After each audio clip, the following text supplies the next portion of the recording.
Mwanamitandao maarufu na mfanyabiashara wa nywele za wanawake nchini Anko T ameendelea kuzua gumzo mitandaoni baada ya kauli zake kupitia Instagram story kuonekana kujibu kwa njia isiyo ya moja kwa moja hoja zilizowahi kutolewa dhidi yake na wachungaji maarufu mtandaoni akiwemo IPM na Mashimo.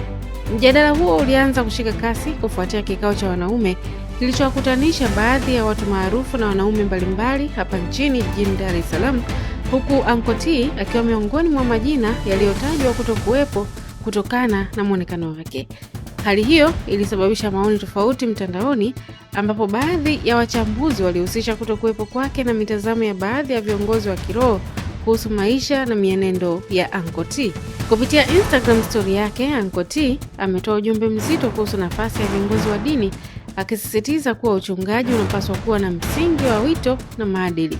Ameandika, mchungaji wa kweli ana wito wa kuwatumikia waumini kwa kweli, utu na hekima, sio kuzua taharuki na kutafuta kiki mitandaoni.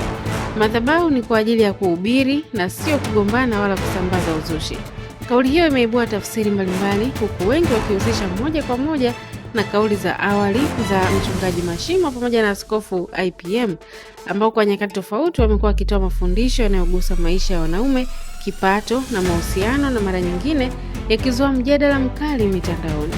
Katika slide nyingine, Anko T aligusia suala la mafanikio na mtazamo wa wanaume kuhusu kazi na kipato, akitoa kauli iliyoongeza moto wa mjadala.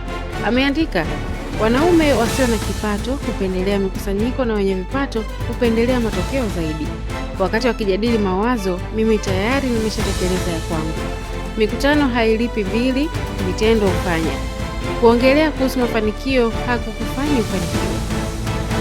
Kauli hii imeonekana kujibu kwa namna fulani hoja zilizotolewa mara kwa mara na IPM na Mashimo kuhusu umuhimu wa wanaume kujadili maendeleo yao kupitia vikao na mijadala ya pamoja, ikiwa ni pamoja na kufanya kikao cha wanaume mwaka 2026 ambacho kilipigwa promo sehemu mbalimbali kwenye mitandao ya kijamii. Hii ni Info Habari. Je, una maoni gani kuhusiana na hili aliloandika Anko T na muonekano wake? Je, unauonaje?